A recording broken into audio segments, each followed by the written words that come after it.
Hello, my name is Autumn Otto and I'm going to talk to you about my experiment with the brush-legged wolf spider Schizocosa ocreata. My title suggests that males of this species are able to use increased courtship vigor to compensate or overcome physical traits that they have that are less than desirable to potential mates. Before I begin, I'd like to thank Olivia Bauer-Nilsen and Dr. Uetz for the time and effort that they have contributed to this project. Their guidance and contributions have been invaluable in this process and made this experiment and presentation possible. When it comes to mating, spiders are a special case. Males need to convince females that they are worthy mates and not just a tasty meal. Pacification of potential mates is achieved through courtship, wherein males will signal to females their species' identity and quality as a mate to prevent being cannibalized. This species gets its name from the tufts of bristles that you can see here on the forelegs. This trait is a secondary sexual characteristic of adult males, and it aids in courtship.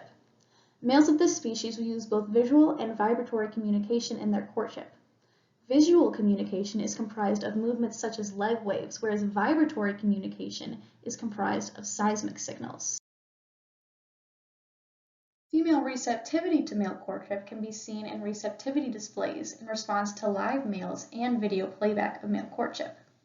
Previous studies have found that females show increasingly greater receptivity to males with larger tufts in comparison to males with smaller or absent tufts. This means that males with larger tufts are more likely to be successful in mating and thus have more offspring on average than males with smaller tufts. The reason that females choose to mate with males with larger tufts is that tuft size is an honest indicator of condition, showing lifelong foraging success and good health. Males with larger tufts are the ones that have been consistently successful in finding food, making them a quality mate choice. That quality mate choice pays off.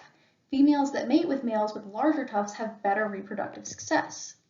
As you can see on the scatter plot here, female fecundity, or the amount of viable offspring able to be produced, is positively correlated with male tuft size, meaning that females who mate with males with larger tufts are going to have more viable offspring.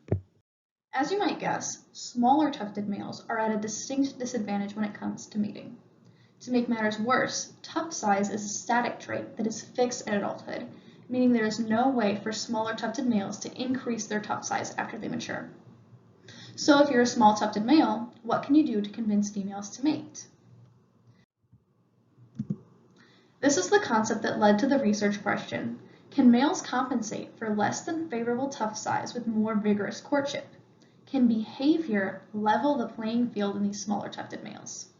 We proposed the courtship compensation hypothesis, which suggests that males can compensate and have equal mating success to their larger tufted counterparts by increasing the signaling rates of their courtship. To test the courtship compensation hypothesis, we presented females with video playback of courting males with altered tuft size and courtship vigor. These are examples of courting male videos that were used. Each of the videos are different. Either the tuft size or vigor was digitally manipulated. If the male with the reduced tufts and increased vigor receives the same level of female receptivity as the average male, then the behavior can compensate for deficient tuft size and the hypothesis is supported. And that's exactly what we see here in the results. A one-way analysis of variance on female receptivity score shows no significant difference across treatment groups.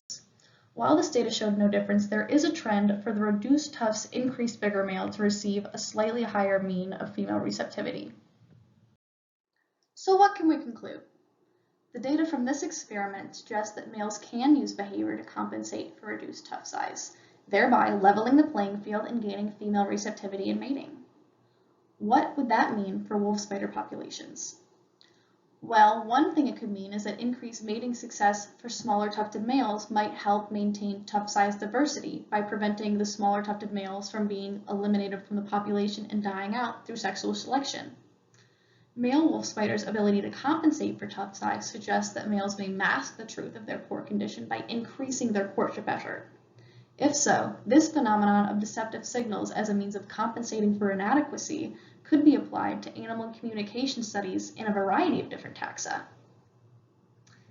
That's all I have for you today. Thank you for listening to my presentation. I hope you enjoyed it.